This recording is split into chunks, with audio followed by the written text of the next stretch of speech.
बिस्मिल्लाहिर्रहमानिर्रहीम। अस्सलाम वालेकुम नाज़रीन कराम, मैं हूं मखदूम शहाबुद्दीन और आप देख रहे हैं मेरा फेसबुक और यूट्यूब चैनल। उम्मीद करता हूं आप सब लोग बखैर वाफियत होंगे और जहां भी होंगे अपने अहले खाना समेत खुश भी होंगे और महफूज भी। नाज़रीन कराम, निगरान हुकूमत के लिए पहला बड़ा चैलेंज शहर इक़्तिदार इस्लामाबाद मैदान जंग का मंजर पेश करने लगा और रात गए पुलिस बामुकाबला पीटीएम। ये पीटीएम पश्तून तहफ़्फ़ुज़ मूवमेंट है जिसे मंजूर पश्तीन लीड करते हैं। इनके दरमियान रात गए तक क्या होता रहा, मनाजिर किस कदर संगीन और वीडियोस की जो भरमार है, यानी दोनों साइड से लड़ाई, इस हवाले से क्या डिटेल्स हैं, क्या मामलात हैं, वो भी आपके सामने रखते हैं। जबकि सऊदी वली अहद मोहम्मद बिन सलमान का दौरा पाकिस्तान, बहुत बड़ी पेशरफ्त की खबरें इस वक्त चल रही हैं। इमरान खान साहब इस वक्त पाबंदे सलासल हैं and keeping in view the past role of Saudi Arabia, kingdom of Saudi Arabia ने जो पास्ट रोल अदा किया पाकिस्तान के अंदर पॉलिटिकल टेंशंस में, चाहे वो 1999 का मुशर्रफ का मार्शल लॉ हो जिसमें नवाज शरीफ साहब पाबंदे सलासिल थे, या उससे पहले जुल्फिकार अली भुट्टो के दौर में होने वाली जो टेंशंस थी, सऊदी अरब हर दौर में किरदार अदा करता रहा है। रीसेंट कुछ स्टेटमेंट्स को एनालाइज करेंगे। मोहम्मद बिन सलमान के इमरान खान साहब के साथ ताल्लुकात के हवाले से कुछ इंकशाफात हैं जो मैंने आपके सामने रखने हैं और कुछ डिटेल्स हैं कि यह दौरा किस कदर अहमियत का हामिल हो सकता है। इस हवाले से अहम तरीन तफसीलात आपके सामने रखते हैं। लेकिन सबसे पहले, क्योंकि शेर एक बारी फेर और पाकिस्तान की तारीख का सबसे बहादुर लीडर नवाज शरीफ, क्योंकि गीदड़ तो वो था, बुजदिल तो वो था मरियम नवाज शरीफ के बकौल, जो जमान पार्क में बैठा हुआ था, जो उस वक्त भी उसे ऑफर्स की गई, जहाज तैयार था उसे ले जाने के लिए, उसने कहा मैं नहीं जाऊंगा, मेरा जीना मरना पाकिस्तान में है। वो अरेस्ट हो गया, उसकी शेव बड़ी हुई है, उसकी दाढ़ी बड़ी हुई है, उसे इंतहाई नागुफ्ता बे हालात में रखा गया है। वो अपने वकीलों को कहता है जाके कौम को बताओ 100 साल नहीं 1000 साल भी रखा, मैं हकीकी आजादी से पीछे नहीं हटूंगा, मैं पहली फ्लाइट से लंदन नहीं भागूंगा, मैं पतली गली से जद्दे नहीं भाग जाऊंगा, मैं डील नहीं करूंगा। इमरान खान बुजदिल है, लेकिन शेर कौन है कि अपने भाई की हुकूमत होने के बावजूद जो पाकिस्तान ना आए, जिसे रिस्क फैक्टर 0.1% नहीं, जिसे रिस्क फैक्टर 0% चाहिए तो वो पाकिस्तान आए। बहुत से दावे हुए, बहुत सी बातें हुई, लेकिन हकीकत क्या है? मुस्लिम लीग नून के कायद और साबिक वजीर आजम नवाज शरीफ ने आज भी वतन वापसी की तारीख नहीं दी। लंदन में जब उनसे कल रात को एक सहाफी ने पाकिस्तान वापसी का सवाल किया तो उनका जवाब था कि बताएंगे आपको। फिर सवाल हुआ कि क्या आप नून लीग की इंतखाबी मुहिम की क़यादत करेंगे?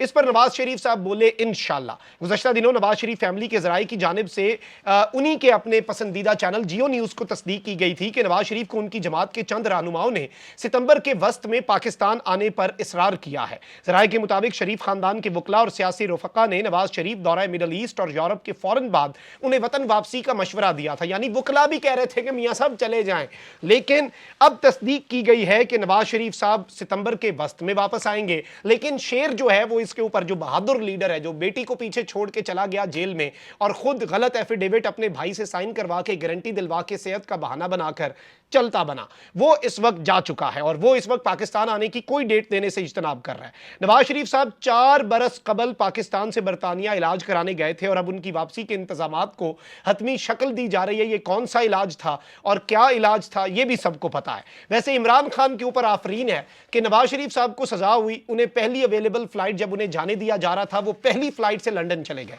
इमरान खान को सजा हुई, जज पहली अवेलेबल फ्लाइट से लंदन चला गया। नवाज शरीफ साहब को सजा हुई, नवाज शरीफ साहब बीमार हो गए। इमरान खान साहब को सजा हुई, इस्लामाबाद हाई कोर्ट के चीफ जस्टिस आमिर फारूक साहब के सेहत के कुछ इश्यूज हुए और इमरान खान साहब की अपील पर समात के केस को भी डीलिस्ट कर दिया जाता है।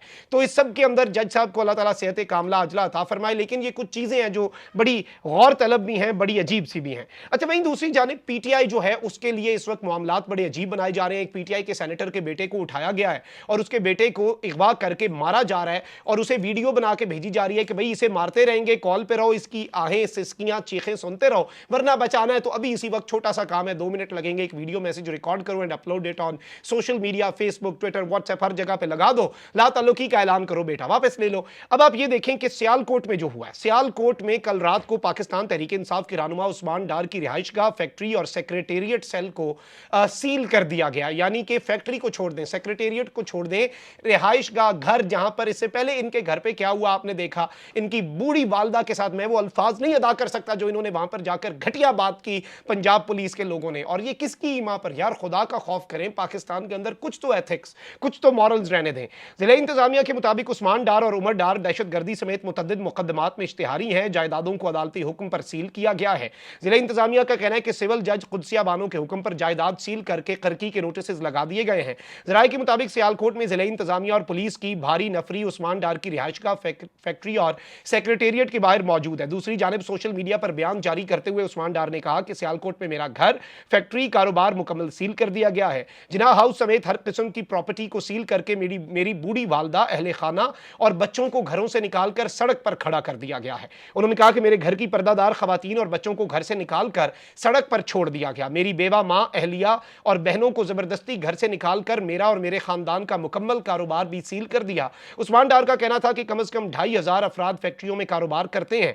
जिन प्रॉपर्टीज को सील किया गया है वो मेरे अकेले की मलकियत नहीं है। जालिम जुल्म और बर्बरियत की उस सतह तक गिर चुका है जो नाकाबिले बयान है। उन्होंने कहा कि रियासती मशीनरी पूरी कुव्वत से मेरे खानदान पर टूट पड़ी है। माओ, बहनों और बेटियों के सर से चादर चार दीवारी खींचने वाले अल्लाह के इंसाफ से डरे।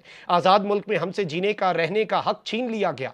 जाली मुकदमात बनाकर इंतकामी कार्रवाइयों के लिए अपनी ही सरजमीन पर हमें इश्तिहारी बना दिया गया। उस्मान डार ने मजीद कहा कि मुहिब्बे वतन पाकिस्तानियों से दहशतगर्दों जैसा सुलूक किया जा रहा है। मैं अल्लाह के हुजूर अपनी वालदा की मुसलसल तज़हीक करने वालों का इंसाफ मांगता हूँ। आला अदलिया से अपील करता हूँ कि इस बर्बरियत का फौरी और बिला ताखीर नोटिस लिया जाए। कि आला अदलिया इसका नोटिस लेगी, यह सवाल रहता है। लेकिन जहां पर भी जुल्म होता है, देखिए अहले खाना का क्या कसूर, उस्मान डार की बूढ़ी वालदा का क्या कसूर? क्या अल्लाह की जात ये नहीं देख रही? क्या उसने अदालत नहीं लगानी? क्या वो सबसे बड़ा मुनसिफ नहीं है? क्या उसकी लाठी बेआवाज नहीं है? ये सारी चीजें कुछ जालिम हैं जो भूल जाते हैं, जिनकी रस्सी दराज होती है और उन्हें लगता है कि ये हमेशा दराज ही रहेगी, लेकिन शिकंजा कसा जाता है।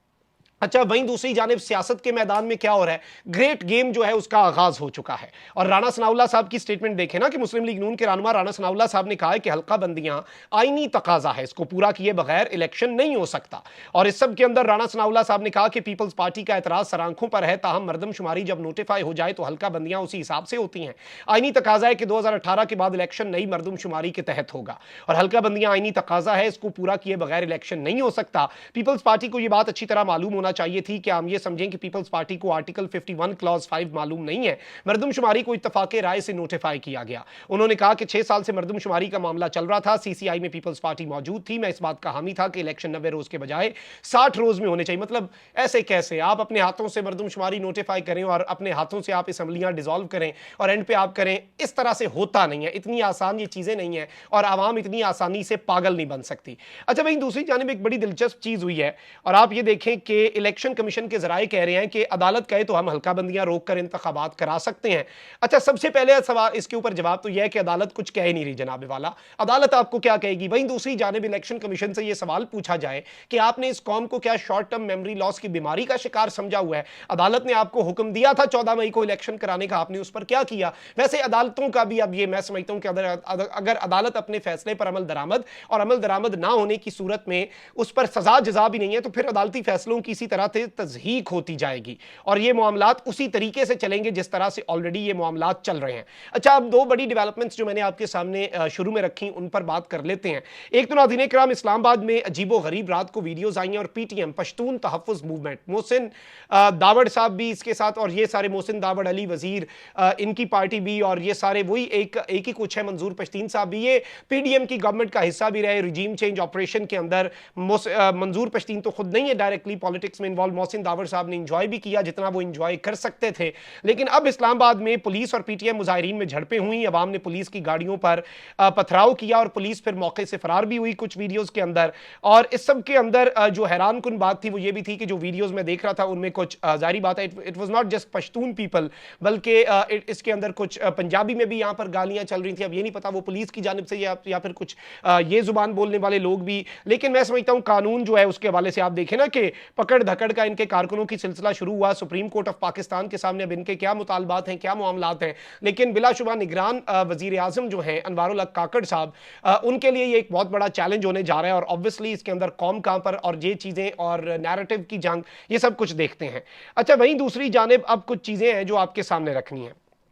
इस वक्त जो मामला बन चुका है, जो सूरत हाल बन चुकी है, आपको पता है कि पाकिस्तान के जितने दोस्त ममालिक हैं उनमें सऊदी अरब का एक बड़ा अहम किरदार है। सऊदी अरब का एक अलग मकाम भी है, और इससे पहले नवाज शरीफ साहब की सजा माफ करवाना हो वो मामला भी, रिसेंटली भी सऊदी अरेबिया और उनके सफीर जो हैं नवाफ बिन सईद अल मालकी साहब जो हैं, वो बहुत वाज़ेह अंदाज में स्टेटमेंट्स देते रहे हैं कि जी पाकिस्तान अपना हाउस इन ऑर्डर लाए, हम पाकिस्तान के साथ इकोनॉमिक कॉपरेशन करना चाहते हैं, बट पोलिटिकल जो आपने अपलिफ्ट करनी है, अपने पोलिटिकल आपने जो इंस्टेबिलिटी है उसे खत्म करना है, वो तो आपका काम है। मतलब हम अपनी तरफ से आपके ऊपर पैसा फेंकते जाएं, इकोनॉमिक स्टेबिलिटी के लिए काम करते जाएं, आप पॉलिटिकल स्टेबिलिटी के लिए कुछ ना करें।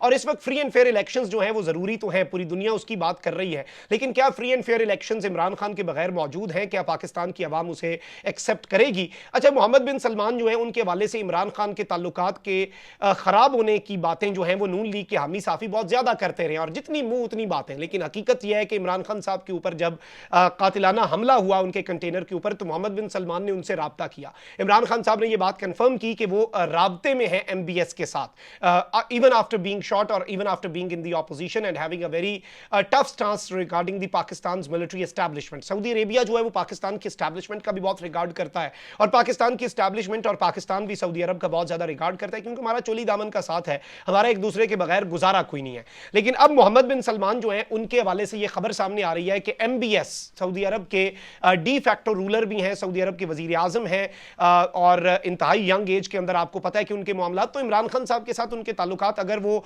घड़ी के मामलात और वो सारी बातें सलीम साफी टाइप साफियों की मान ली जाएं, तो फिर वो इमरान खान साहब की सेहत के हवाले से तशवीश का इजहार क्यों करते, इमरान खान साहब पर कातिलाना हमले के ऊपर उनसे राब्ता क्यों करते? लेकिन ये सारी चीजें जाहिर बात है इनकी ख्वाहिश हो सकती है, खबर नहीं है।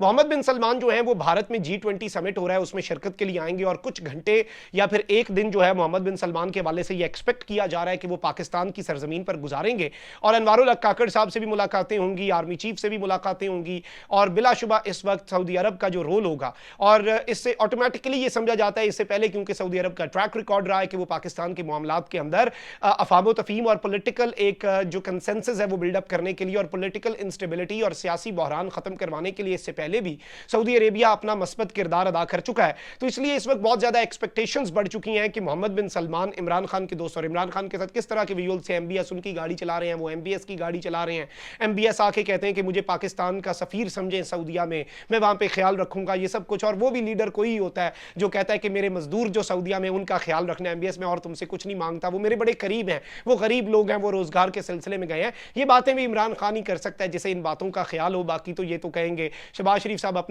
अपना उल्लू ही सीधा करवा सकते हैं, वो अपनी फैमिली के लोगों को डेलीगेशन में ले जाके बिठा सकते हैं, उन मफरूर इश्तिहारियों को जो कहते हैं हम पाकिस्तान के सिटीजन नहीं है, हम तो ब्रिटिश सिटीजन है, हुसैन नवाज, हसन नवाज को ऑफिशियल डेलीगेशंस में बिठा सकते हैं। उस पर ऑफिशियल सीक्रेट एक्ट नहीं लगता कि स्टेट लेवल की मीटिंग्स में वो शख्स जो खुद को बरतानवी शहरी कहता है वो कैसे बैठा है। लेकिन चले ये सारी बातें बहुत तवील हो जाएंगी, लेकिन एमबीएस का दौरा पाकिस्तान एक बहुत बड़े ब्रेक थ्रू की जानिब भी इशारा दे सकता है, और इसकी क्योंकि माजी में नजीर मिलती है, माजी में इसकी मिसालें मिलती हैं, और इस हवाले से भी इसे इस लेंस से भी देखा जा रहा है। ये जो एक एक्सपेक्टेड दौरा है सऊदी अरब के वली अहद क्राउन प्रिंस और सऊदी अरब के वजीर आजम का, एक उन्हें इजाफी एक नया ओहदा बना के दिया गया, और ऑब्वियसली उनके वालिद साहब बहुत अलील रहते हैं, बीमार हैं, तो वो ही डी फैक्टो रूलर भी समझे जाते हैं, और आने वाले दिनों के अंदर भी, क्योंकि सऊदी अरब के जितने किंग्स हैं वो बहुत ज़्यादा अरसे तक रूल करते हैं, और वो ऑब्वियसली 90s में जाके बड़ी तवील उम्र होती है, तो एमबीएस जो है वो इस वक्त एम भी कर रहे हैं कि 4-5 दिहाइयाँ वो बतौर सऊदी अरब के रूलर गुजारेंगे, और कंट्रोल भी है, तो इसलिए वो और ज़्यादा अहमियत के हामिल भी हो जाते हैं। Let's see how things unfold, लेकिन ये दौरा जो है ये बहुत ज़्यादा अहमियत का हामिल हो चुका है। अपना बहुत ख्याल रखें। अल्लाह निगहबान। पाकिस्तान जिंदाबाद।